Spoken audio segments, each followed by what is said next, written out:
I was enjoying my morning coffee on the back patio when I noticed her standing at the property line, clipboard in hand, staring at my house like a detective who had just discovered evidence of a murder. Karen Mitchell, president of the Riverside Meadows Homeowners Association in Scottsdale, Arizona, had that look on her face again, the one that made my stomach drop and my jaw clench. I had lived in this neighborhood for 3 years, and in that time, I had learned that Karen's clipboard appearances never meant anything good. "Good morning, Karen," I called out, trying to keep my voice steady and polite. My wife, Sarah, always told me that killing people with kindness was the best approach, though after dealing with Karen for 3 years, I was starting to doubt that philosophy. She looked up from her clipboard, her perfectly styled blonde hair not moving an inch despite the Arizona breeze. "Mr. Peterson, we need to talk about several violations I've noticed on your property." I set down my coffee mug and walked toward the fence, already feeling the tension building in my shoulders. "What violations are you talking about?" "I just had the house painted last month according to the approved color palette, and my lawn is maintained every week." Karen's lips pressed into a thin line, and she adjusted her oversized sunglasses. "Your mailbox is 2 inches taller than the regulation height specified in Section 4.7 of the HOA bylaws. Additionally, your garden gnome is visible from the street, which violates our aesthetic standards outlined in Section 8.2. And don't even get me started on your garage door, which was left open past 9 p.m. last Tuesday." I stared at her, waiting for the punchline that never came. She was serious.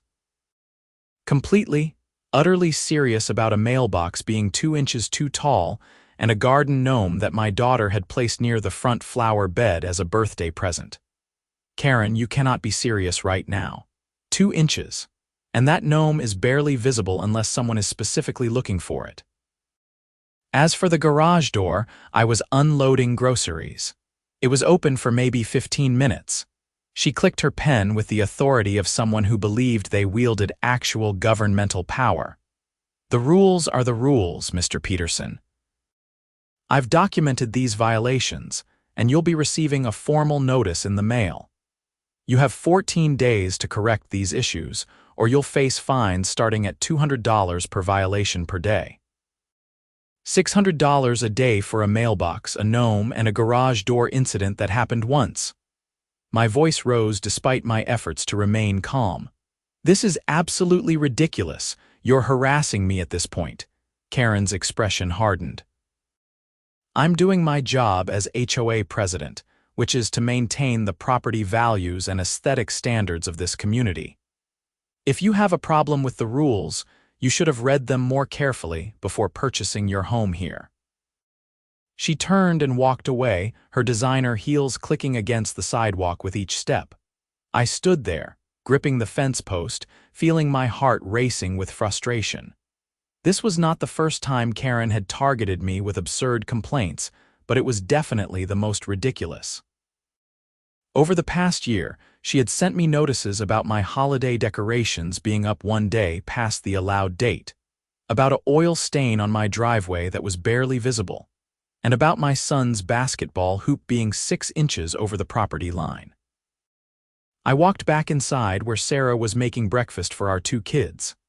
"Let me guess," she said without looking up from the stove.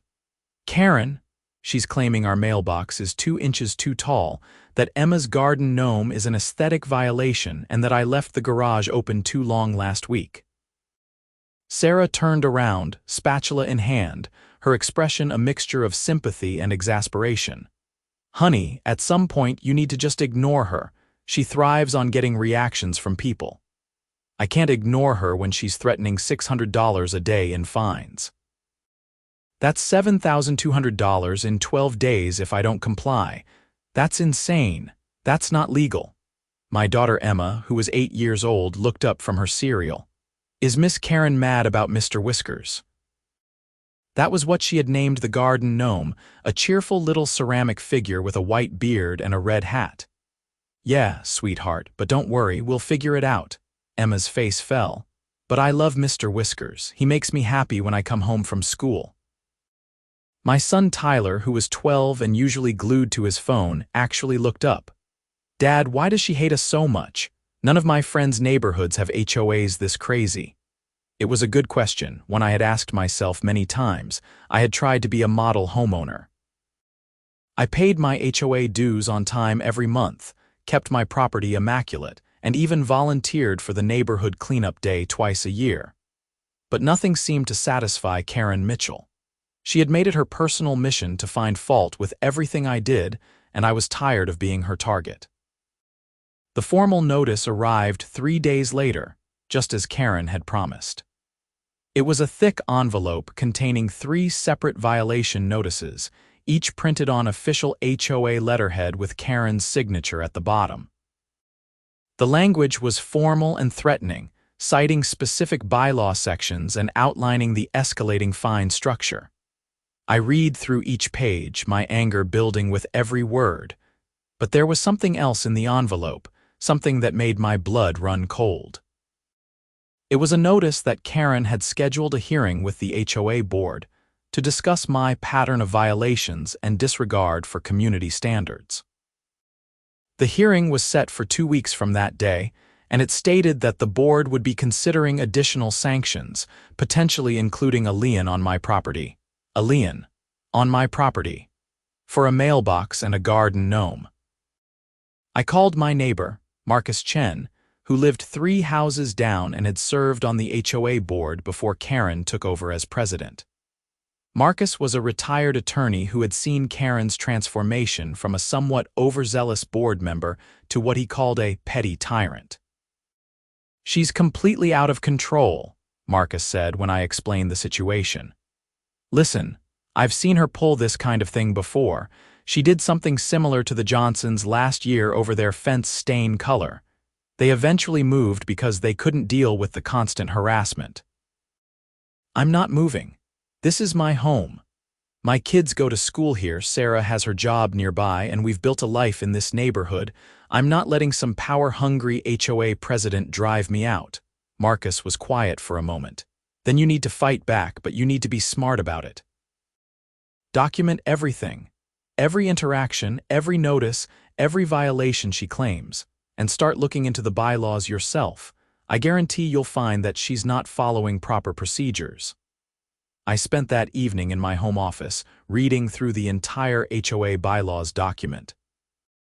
It was 73 pages of dense legal language, but I forced myself to go through every section. What I found was illuminating and infuriating in equal measure. According to Section 3.4 of the bylaws, any violation notice had to include photographic evidence and specific measurements. Karen's notices included neither. Section 5.1 stated that fines could not exceed $50 per day per violation, not the $200 she had threatened. And Section 6.8 required that any board hearing must be announced at least 30 days in advance and open to all homeowners in the community. Karen had violated multiple procedural requirements in her rush to punish me. I began compiling a detailed response, documenting every discrepancy between her actions and the actual bylaws. I also went outside with a tape measure and measured my mailbox. It was exactly the regulation height specified in Section 4.7, not 2 inches taller. Exactly correct, she had lied. Flat out lied on an official notice. I took photographs of the mailbox from multiple angles, including close-ups of the tape measure showing the exact height. I did the same for the garden gnome, documenting its position and how minimal its visibility was from the street.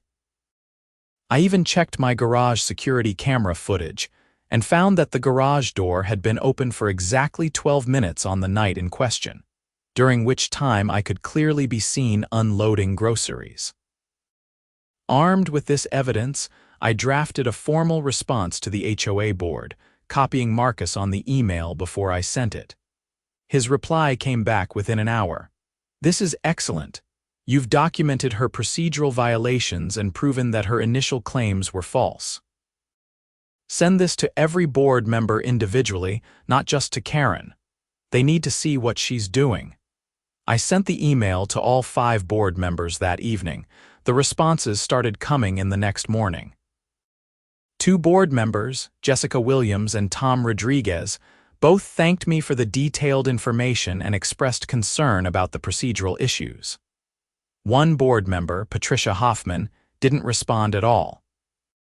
The 4th board member, David Stern, sent a terse reply stating that he supported President Mitchell's enforcement efforts. Karen's response came last, and it was not what I expected. Instead of addressing any of the issues I had raised or acknowledging her mistakes, she doubled down. Her email was CC'd to all board members and stated that my aggressive and confrontational response demonstrated exactly the kind of attitude that was problematic for the community. She claimed that I was creating a hostile environment and that she was now considering additional violations related to my harassment of HOA leadership. I read the email 3 times, each time feeling more incredulous. I had provided factual evidence that she had lied about violations and failed to follow proper procedures, and her response was to claim that I was the problem. Marcus called me that afternoon. She's panicking. I've seen her do this before. When she's caught in a mistake, she tries to flip the narrative and make herself the victim. Don't engage with her email. Let the other board members see her response for what it is. This is insane. How did she even become president? Who voted for her? That's an interesting question. About 18 months ago, she ran unopposed because no one else wanted the job. It's a lot of work for no pay, and most people just want to live their lives. But Karen thrives on the power.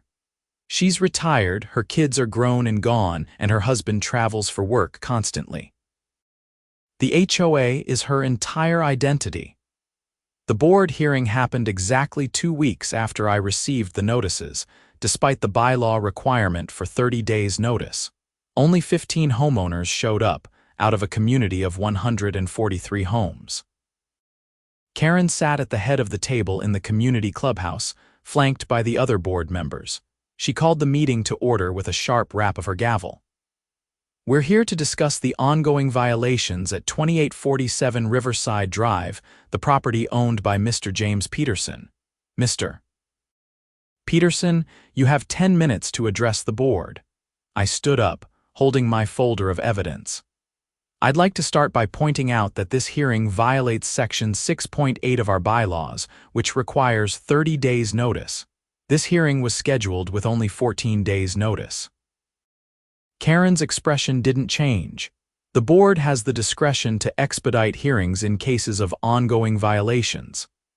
That's not what the bylaws say. There's no exception clause for expedited hearings, but let's move past that for now.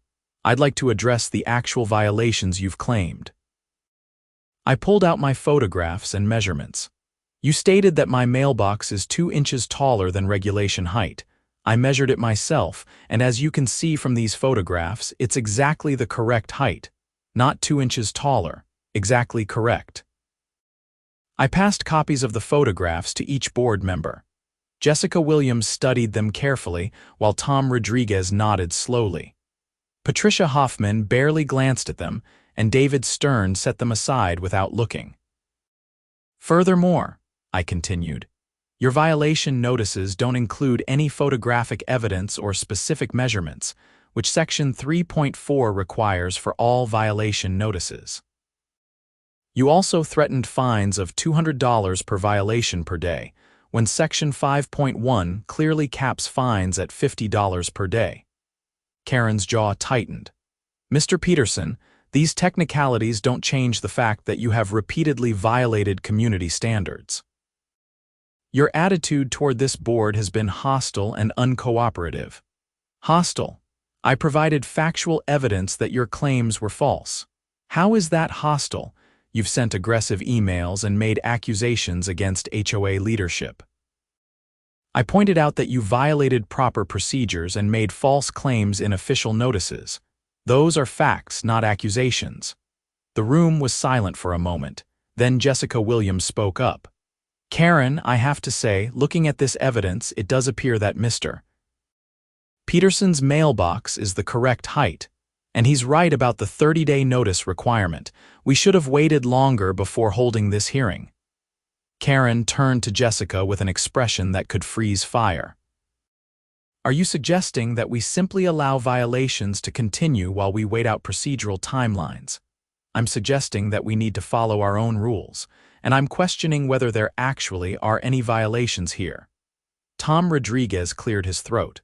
I agree with Jessica. I think we need to table this hearing and revisit these issues with proper procedure. David Stern shook his head. I disagree. President Mitchell is doing her job, and I think we need to support her enforcement efforts.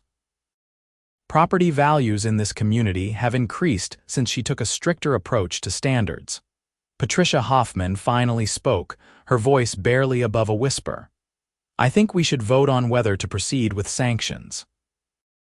The vote was 2 in favor of dropping the violations, Jessica and Tom, 2 in favor of proceeding with sanctions, David and Patricia, and Karen breaking the tie in favor of sanctions. I was assessed fines totaling $300 and given 7 days to remove the garden gnome and adjust my mailbox, despite the evidence that the mailbox was already correct. I walked out of that hearing knowing that facts and evidence didn't matter to Karen Mitchell. She had decided I was guilty, and she was going to make sure I paid, regardless of reality. That night, I lay awake thinking about my options.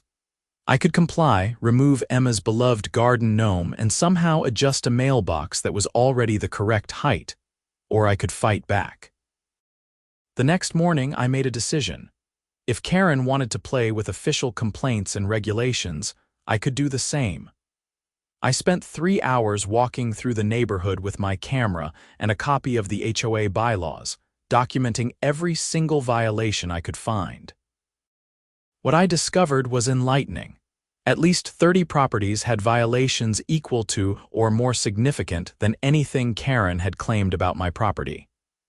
The Hendersons had a mailbox that was actually 3 inches too tall. The Patels had garden decorations that were far more visible than Emma's gnome. The Richardsons had left their garbage cans visible from the street for 2 days past collection day.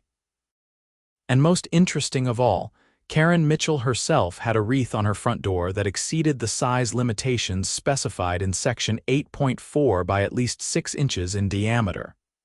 But I didn't want to become Karen, filing petty complaints against my neighbors for minor infractions. That wasn't who I was. Instead, I decided to take a different approach. I researched Arizona HOA law and discovered that homeowners had specific rights that many HOAs routinely violated.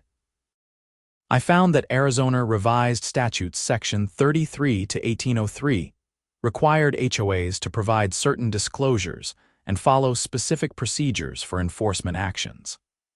I also found that the Arizona Department of Real Estate had an HOA enforcement division that investigated complaints about HOA misconduct. More importantly, I discovered that HOA board members could be held personally liable for violating state law or their own bylaws if they acted in bad faith or with gross negligence. I drafted a detailed complaint to the Arizona Department of Real Estate, outlining Karen's violations of proper procedure, her false claims in official notices, and her failure to follow the HOA's own bylaws. I included all my documentation, photographs, and copies of the emails showing how she had tried to flip the narrative when confronted with evidence. The complaint was submitted on a Tuesday.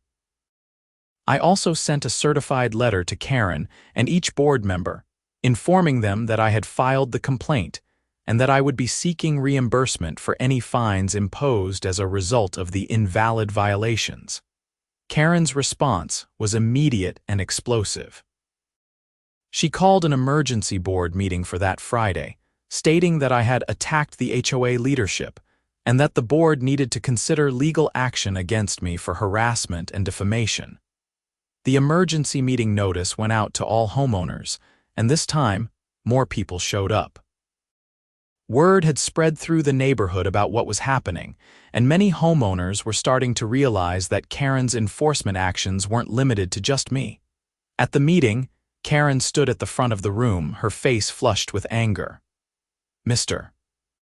Peterson has filed a frivolous complaint with state authorities, making false accusations against this board and attempting to undermine the HOA's ability to maintain community standards. This kind of behavior cannot be tolerated. I raised my hand. Can I respond to that? No. This is not a forum for you to make more accusations, Jessica Williams interrupted.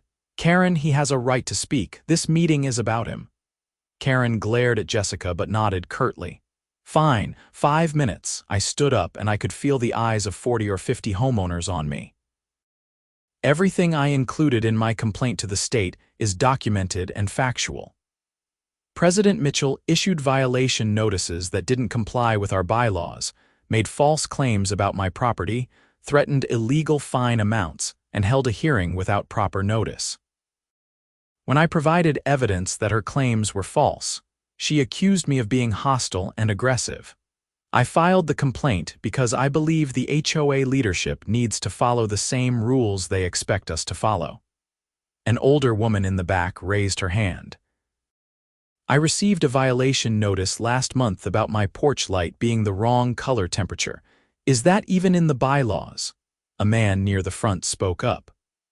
I got fined $150 for having my trash cans visible for 1 extra day when I was out of town for a family emergency. More voices joined in. It turned out that Karen had been issuing violation notices to dozens of homeowners, many for infractions that weren't clearly defined in the bylaws or weren't violations at all. The meeting devolved into chaos, with homeowners shouting questions and complaints while Karen tried to maintain order with increasingly frantic gavel raps. Finally, Tom Rodriguez stood up. I move that we suspend all pending violation enforcement actions until the board can review our procedures and ensure compliance with state law and our bylaws. Jessica seconded the motion. The vote was 3 in favor, Tom, Jessica, and surprisingly, Patricia Hoffman, who seemed overwhelmed by the community response, and 2 against, Karen and David Stern. Karen looked like she had been slapped. Her face went pale and she gripped the gavel so tightly her knuckles turned white. This board is making a serious mistake. Without enforcement, this community will descend into chaos. No, Jessica said firmly. Without proper procedures, this board will face legal liability. I've been researching Arizona HOA law since Mr. Peterson sent his response, and we've been violating state statutes left and right. We need to fix this before the state steps in and fixes it for us. The meeting adjourned, and I walked out feeling cautiously optimistic. But I knew Karen well enough by now to know that she wouldn't take this lying down. I was right.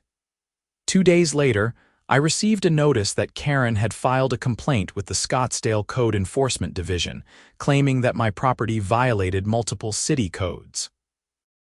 According to the complaint, my fence exceeded the maximum height allowed by city ordinance. My landscaping included prohibited plant species. My home's exterior modifications had been completed without required city permits, and my driveway had been resurfaced with non-compliant materials. Every single claim was false. My fence was well within code limits. My landscaping was entirely xeriscaping with native Arizona plants. I hadn't made any exterior modifications to the house beyond repainting with an approved color, which didn't require permits. And my driveway was original to the house, built by the developer 15 years ago. But Karen had weaponized the city government against me. And now I had to deal with a code enforcement investigation on top of the HOA issues. The city inspector arrived the following week, a tired-looking man named Robert Hayes who had clearly seen his share of petty neighbor disputes. He walked around my property with a checklist, measuring the fence, examining the landscaping, checking the paint and exterior surfaces, and studying the driveway. After 30 minutes, he came to the front door. Mr. Peterson, I've completed my inspection.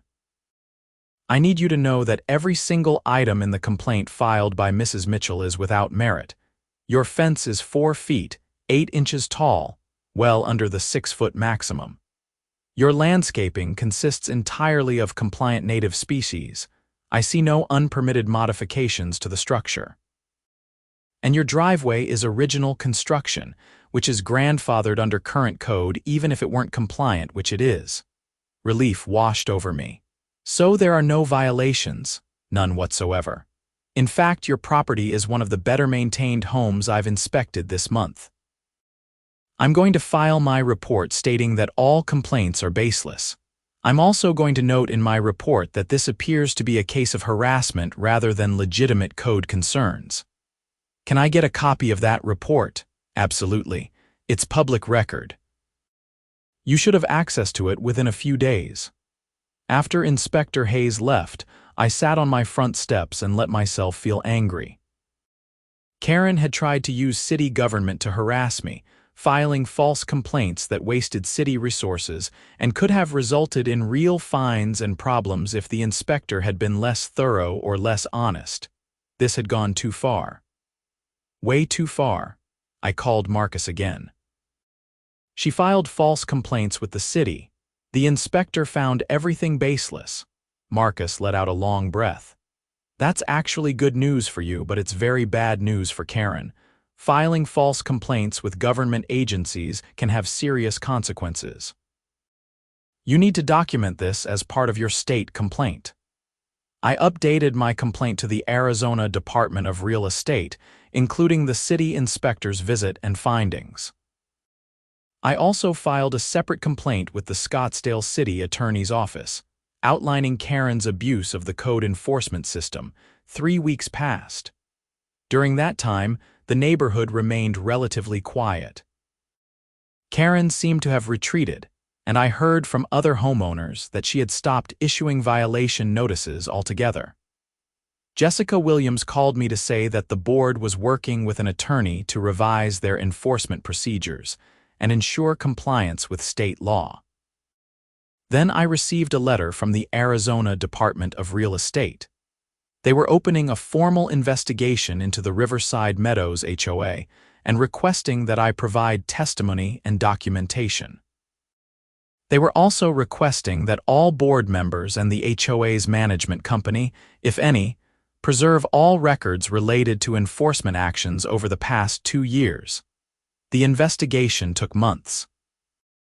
During that time, I had to provide multiple rounds of documentation and participate in 2 separate interviews with state investigators.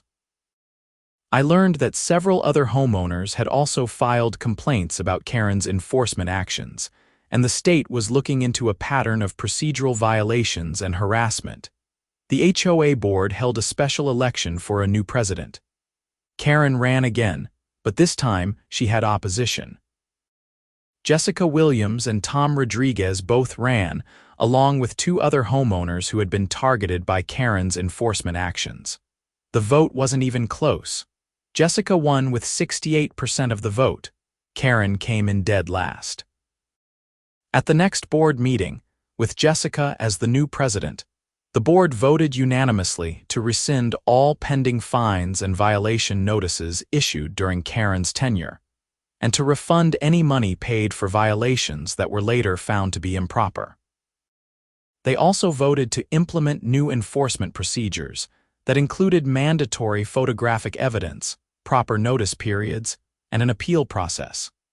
Karen attended that meeting, sitting in the back row with her arms crossed, her face a mask of fury and humiliation. When the vote was announced, she stood up and walked out without a word. I thought that would be the end of it. I was wrong. 2 weeks later, I received a certified letter from an attorney representing Karen Mitchell personally. The letter accused me of defamation, harassment, and intentional infliction of emotional distress. It claimed that my complaints to state and city authorities were malicious and false, and that my actions had caused Karen severe emotional harm and damage to her reputation. The letter demanded that I retract all complaints, issue a public apology, and pay $25,000 in damages. I stared at the letter in disbelief. After everything she had done, after filing false violation notices, threatening illegal fines, violating HOA procedures, and filing baseless complaints with the city, Karen was suing me for defamation. I took the letter to a real estate attorney named Michael Torres, who specialized in HOA disputes. He read through the letter, then read through all my documentation, including the city inspector's report and the correspondence with the state. "This is a slap suit," he said finally. "Strategic lawsuit against public participation. She's trying to intimidate you into dropping your complaints by threatening expensive litigation. Arizona has anti-slap statutes that protect people who file legitimate complaints with government authorities. Not only is her suit without merit, but you can probably get attorney's fees if she actually files it. What should I do? Ignore the demand letter. If she actually files a lawsuit, which I doubt she will once her attorney realizes how weak the case is, we'll file a motion to dismiss under the anti-slap statute. In the meantime, continue cooperating with the state investigation." I sent a copy of Karen's demand letter to the state investigators, along with Michael's analysis that it appeared to be retaliation for filing legitimate complaints. The investigators thanked me and noted it in their file. Karen never filed the lawsuit. Her attorney, presumably after reviewing the actual evidence, must have advised her that it was unwinnable. The state investigation concluded 6 months after I filed my initial complaint. The Department of Real Estate issued a formal finding that the Riverside Meadows HOA, under Karen Mitchell's leadership, had violated multiple provisions of Arizona HOA law, including improper notice procedures, failure to maintain proper records, and issuing fines that exceeded statutory limits. The HOA was ordered to pay a penalty of $15,000 to the state and to implement corrective measures, including mandatory training for all board members and an audit of all enforcement actions taken during the previous 2 years. The finding also noted that Karen Mitchell had filed false complaints with Scottsdale code enforcement, and a copy of the finding was sent to the city attorney's office. A week after the state's finding was released, I received a call from a Scottsdale city attorney named Lisa Brennan. She explained that the city took false code enforcement complaints seriously because they wasted limited city resources and could be used as weapons in personal disputes. "We've reviewed Mrs. Mitchell's complaint about your property and compared it with Inspector Hayes's report. Every single claim she made was objectively false. We're considering whether to pursue charges for filing a false report with a government agency." "What kind of charges?" I asked. Under Arizona law, knowingly making false statements to a government agency can be a misdemeanor. Given that this appears to be part of a pattern of harassment rather than a simple mistake, we're inclined to pursue it. I wanted to let you know that we may need you to provide additional testimony if we move forward. I'll cooperate fully. 3 weeks later, the Scottsdale City Attorney's Office filed a misdemeanor charge against Karen Mitchell for making false statements to a government agency. The charge carried a potential penalty of up to 6 months in jail and a $2,500 fine. Karen hired a criminal defense attorney, and the case wound through the system for months. I had to testify at a preliminary hearing where I explained the history of Karen's harassment, the false HOA violation notices, and finally, the false city complaint. Karen's attorney argued that she had made an honest mistake, that she genuinely believed my property had violations. But the prosecutor, armed with my documentation and the city inspector's report, demonstrated that Karen had specific knowledge of what the actual code requirements were and had deliberately misrepresented the facts in her complaint. The judge found probable cause to proceed to trial. Rather than face a trial, Karen eventually pleaded guilty to a reduced charge of filing a false government report. She was sentenced to 2 years of probation, 100 hours of community service, and ordered to pay restitution to the city for the cost of the code enforcement inspection. She was also permanently banned from serving on the Riverside Meadows HOA board or any other HOA board in Arizona. I attended the sentencing hearing, not out of vindictiveness, but because I wanted to see justice done. Karen stood before the judge, looking small and defeated, nothing like the aggressive, clipboard-wielding tyrant who had made my life miserable for years. The judge addressed her directly. "Mrs. Mitchell, you abused a position of trust within your community and then weaponized government resources to pursue a personal vendetta. HOAs serve an important function in maintaining community standards, but that power must be exercised responsibly and within the bounds of law. Your actions have damaged your community, wasted city resources, and caused significant harm to Mr. Peterson and other homeowners. I hope you use this probationary period to reflect on how your behavior affected others." Karen nodded silently, tears streaming down her face. After the hearing, I walked out of the courthouse into the bright Arizona sunshine. Sarah was waiting for me in the parking lot along with Emma and Tyler. "Is it over?" Sarah asked. "Yeah, it's over." Emma tugged on my sleeve. "Does this mean Mr. Whiskers can stay in the garden?" I picked her up and hugged her. Mr. Whiskers can absolutely stay in the garden. That evening, Marcus came over with a bottle of wine to celebrate.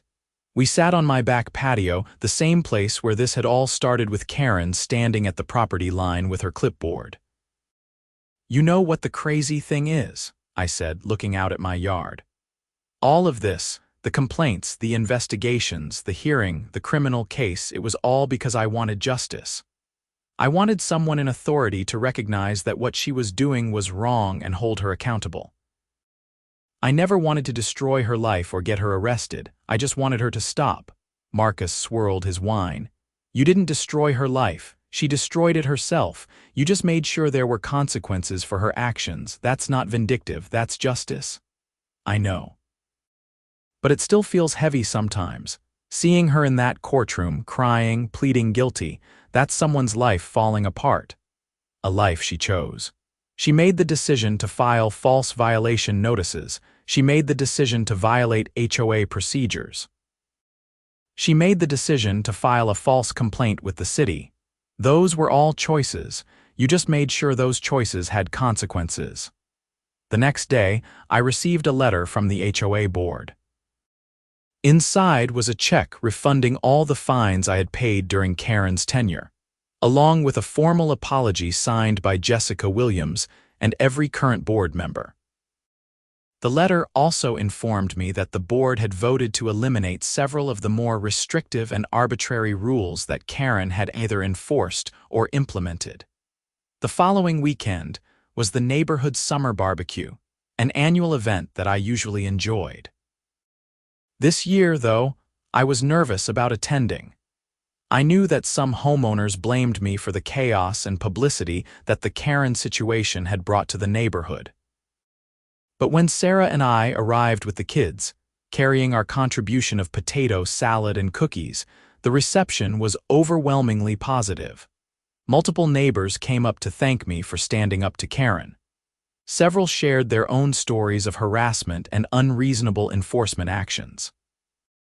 Tom Rodriguez, who had been one of the board members who supported investigating Karen's actions, shook my hand firmly. "You did this neighborhood a favor.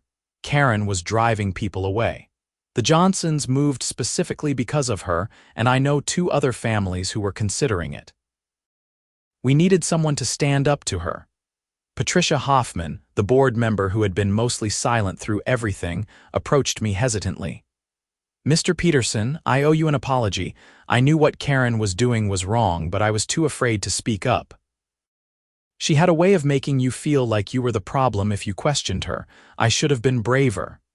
"You voted the right way when it mattered," I said. "That's what counts."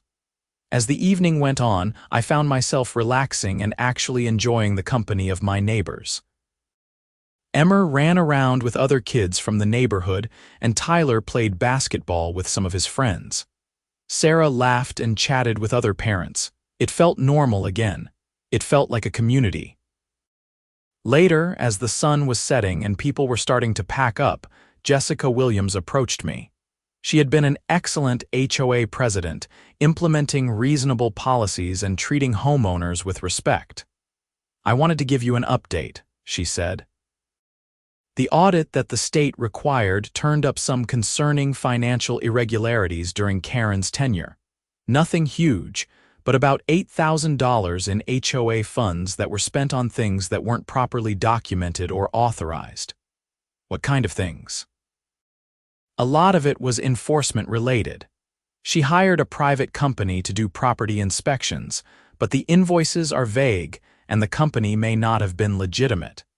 She also spent money on legal consultations that the full board never approved.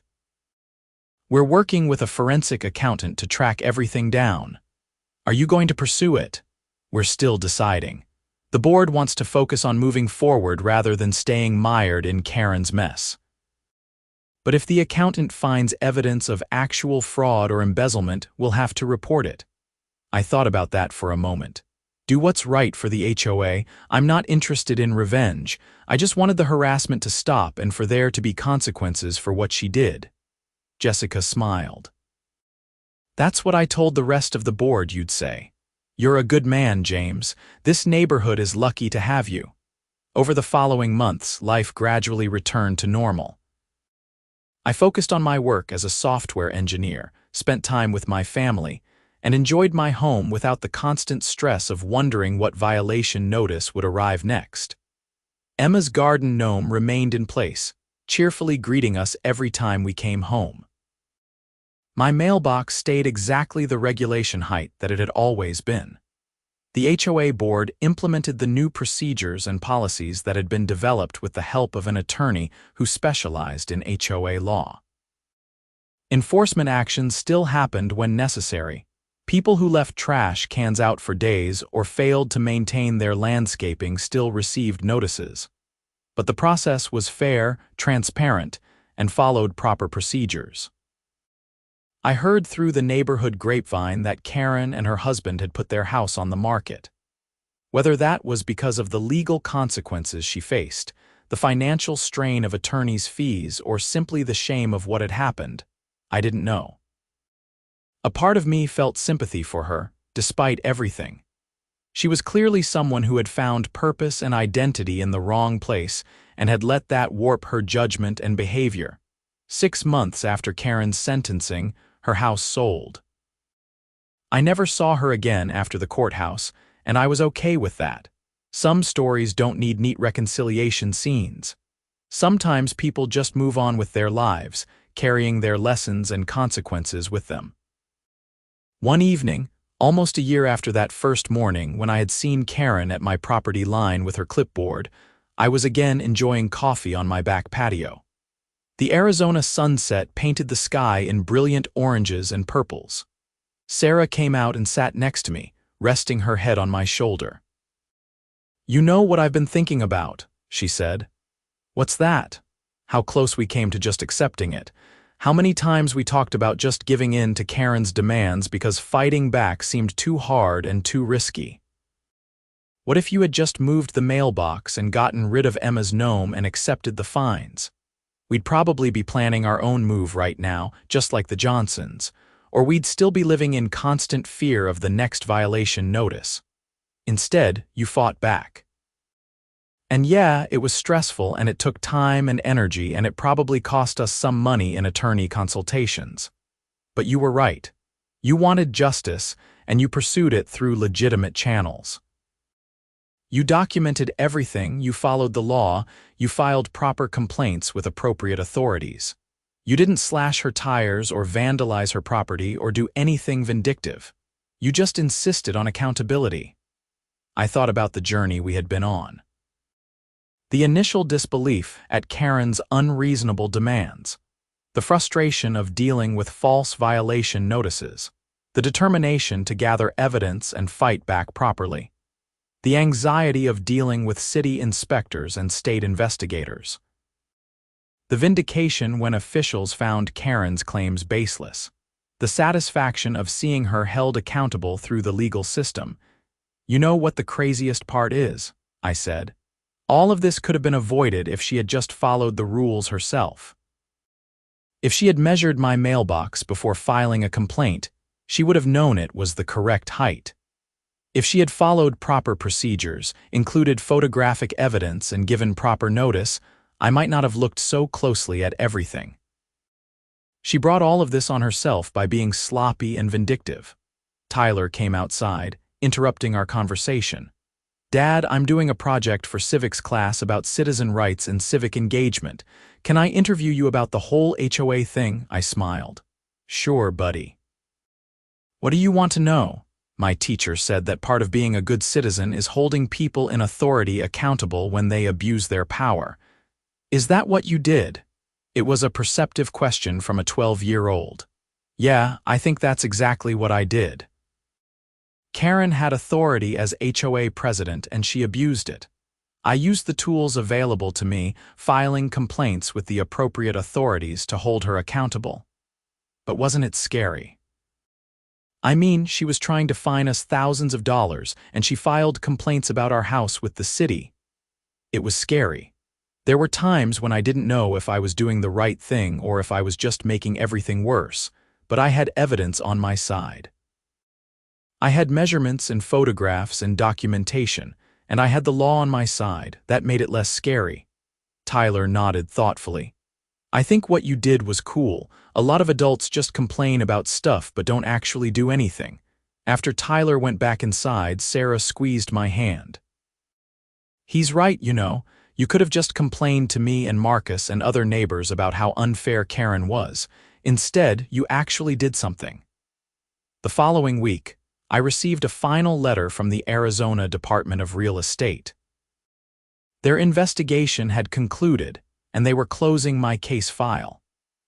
The letter thanked me for my cooperation and noted that my complaint had led to significant reforms in HOA practices, not just at Riverside Meadows, but across the state. The department had used my case as an example in training materials for HOA board members, highlighting the importance of following proper procedures and the consequences of failing to do so. I filed the letter away with all the other documentation I had accumulated over the past year and a half. It was a thick folder now, containing violation notices, photographs, email exchanges, legal documents, investigation reports, and court records. It was the complete story of how a simple morning coffee on the patio had led to a year-long battle with an overzealous HOA president. At the next HOA board meeting, Jessica Williams announced that the forensic accountant's report had been completed. The accountant had found approximately $12,000 in improper expenditures during Karen's tenure, mostly related to enforcement activities that were either unnecessary or not properly authorized by the board. The board voted to pursue recovery of the funds through Karen's HOA board liability insurance policy rather than through direct legal action against Karen personally. "We want to close this chapter and move forward," Jessica explained. "The insurance company will handle recovering the money, and we can focus on building a positive community." The motion passed unanimously. As spring turned to summer in Arizona, bringing temperatures that made morning coffee on the patio a necessity if you wanted to be outside at all, I reflected on what I had learned from the entire experience. I had learned that documentation was crucial. Without photographs, measurements, and saved emails, I would have had no way to prove that Karen's claims were false. I had learned that knowing the rules was just as important as following them. By reading the HOA bylaws and Arizona law thoroughly, I had been able to identify exactly how Karen had violated proper procedures. I had learned that legitimate complaints filed through proper channels were powerful tools for accountability. The state and city took my complaint seriously because I provided evidence and followed the correct process. Most importantly, I had learned that standing up to bullies, even bureaucratic ones with official titles and fancy letterhead, was not only possible but necessary. Karen had driven at least one family out of the neighborhood before I stood up to her. How many more would have left if she had continued unchecked? the annual HOA meeting to elect board members took place in June. Jessica Williams was re-elected as president with 92% of the vote. Tom Rodriguez remained on the board, along with Patricia Hoffman, who had apparently found her voice after the Karen situation. 2 new members were elected, both of whom ran on platforms of reasonable enforcement and community building. At that meeting, Jessica presented a proposal that the board had been working on for months, a complete rewrite of the HOA bylaws. The new bylaws streamlined the rules, eliminated many of the arbitrary and overly restrictive provisions, established clear procedures for enforcement and appeals, and included specific provisions to prevent the kind of abuse that had occurred under Karen's leadership. The homeowners voted overwhelmingly to adopt the new bylaws. As I walked home from that meeting, I felt a sense of closure that had been building for months. The battle was truly over. Karen was gone. The unfair rules had been changed. The neighborhood had learned important lessons about accountability and governance. And I could finally just be a regular homeowner again, living my life without constantly looking over my shoulder for the next violation notice. Emma's garden gnome still stood in the front flower bed, his cheerful red hat and white beard greeting visitors and reminding me of why I had fought so hard. It wasn't really about a ceramic gnome, of course. It was about the principle that someone with a little bit of authority couldn't just make up rules and punish people arbitrarily. Tyler, working on his civics project, had interviewed several neighbors about their experiences with the HOA, both during and after Karen's tenure. His project presentation, which he gave at school and then again at a neighborhood gathering, was titled How One Homeowner's Fight for Justice Reformed an HOA. He got an A+. One Saturday afternoon in late August, I was mowing the lawn when a car pulled up in front of my house. A man in his 50s got out and walked over to me. I turned off the mower. "Are you James Peterson?" he asked. "Yes, can I help you? My name is Richard Palmer. I'm considering buying a house in this neighborhood, and the real estate agent told me about what happened with your former HOA president. I wanted to hear about it from someone who actually lived through it." I gave him a brief summary of the situation, focusing on how the problems had been resolved and how the new board was functioning well. "So you'd recommend this neighborhood?" he asked. "Absolutely. The neighborhood itself is great. The schools are excellent, the location is convenient, and the neighbors are wonderful. We had a problem with leadership, but that's been fixed. The new board is reasonable and follows proper procedures. I wouldn't want to live anywhere else." Richard smiled. "That's what I wanted to hear." The agent gave me all the documentation about the reformed bylaws and new procedures, but I wanted to hear from someone who actually went through the experience. "Thank you for your time." He bought the house 2 weeks later and moved in with his wife and 3 kids. At the welcome barbecue that the neighborhood threw for his family, he thanked me again for being honest with him about the HOA situation. "A lot of people would have hidden the drama," he said, "but you were upfront about what happened and how it was resolved. That's the kind of neighbor I want to live near." As autumn arrived and the Arizona heat finally began to moderate, I found myself thinking less and less about the Karen situation. It was becoming just another story from my life, an experience that had been stressful and difficult but ultimately educational and maybe even character-building. I had wanted justice, and I had gotten it. Not through revenge or vigilante action, but through the proper functioning of governmental oversight and legal accountability. The system had worked, slowly and imperfectly, but it had worked. Officials had investigated Karen's claims and found them baseless. The state had held the HOA accountable for procedural violations. The city had prosecuted her for filing false complaints. More than that, the community had learned from the experience. The new bylaws reflected a neighborhood that wanted reasonable standards but not tyrannical enforcement. The new board reflected a community that valued fairness and transparency. The homeowners were more engaged and informed about their rights and responsibilities.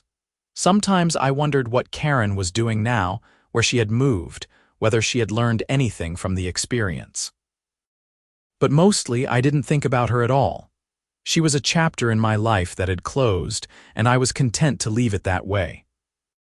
On a cool November evening, Sarah and I hosted a dinner party for several neighbors, including Marcus and his wife, Jessica Williams and her husband, Tom Rodriguez and his partner, and Richard Palmer and his wife. We ate good food, drank wine, and talked about everything except HOAs. As people were leaving, Marcus pulled me aside. "You know, when this all started, I wasn't sure you should fight back. I thought it might be easier to just comply or move. But I'm glad you proved me wrong. You made this a better neighborhood for all of us." "I just couldn't accept being bullied," I said. "Even bureaucratic bullying with official forms and letterhead, it wasn't right and I had to stand up to it." "Well, you did more than stand up to it. You documented it, reported it through proper channels, and saw it through to the end. That takes persistence and courage." After everyone left and we were cleaning up, Sarah came up behind me and wrapped her arms around my waist. "You did good, honey. I know it was hard and stressful, but you did the right thing." "We did it together," I said. "You supported me through all of it, even when I was obsessing over bylaws and measurements and documentation. I couldn't have done it without you." That night, lying in bed, I thought about the entire journey one last time. From that first morning when Karen had stood at my property line with her clipboard, to the violation notices and threats, to the decision to fight back, to the investigations and hearings, to Karen's conviction and departure, to the reformed bylaws and new board. It had been exhausting and stressful. There had been moments when I wondered if it was worth it, if I should just give up and move or comply. But I had persisted, and justice had been served. Karen Mitchell had wanted power and control. She had abused her position as HOA president to harass homeowners with arbitrary enforcement actions. She had violated procedures, made false claims, and when called out on it, had weaponized city government to continue her harassment. I had wanted justice. I wanted someone to acknowledge that what she was doing was wrong and hold her accountable. And through proper documentation, legitimate complaints, and cooperation with authorities, I had achieved that goal. The officials had investigated. They had found Karen's claims baseless. They had held her accountable through regulatory findings and criminal prosecution. The system had worked. And now I could just be a homeowner again, enjoying my home, my family, and my community, with my daughter's garden gnome still standing proudly in the front flower bed. His cheerful smile a permanent reminder that sometimes the little things are worth fighting for. As I drifted off to sleep, I felt a profound sense of peace. The battle was over, justice had been served, and life finally could return to normal. But it was a new normal, one where I knew my rights, understood my power as a homeowner and citizen, and would never again simply accept being bullied by someone who mistook a title for a right to tyranny. The story could have ended differently. I could have complied, moved the gnome, adjusted the already correct mailbox, and lived in constant fear of the next violation notice. Other families before me had chosen to move rather than fight, but I had chosen to stand my ground, to demand accountability, to insist on justice. And in the end, that choice had made all the difference, not just for me and my family, but for an entire neighborhood that had been living under the thumb of a petty tyrant who had finally been held accountable for her actions. He had wanted justice. The HOA president had filed complaints with the city. Officials had found her claims baseless, and the system, imperfect but functional, had delivered the accountability that was needed. That was the story, and it was finally, completely finished.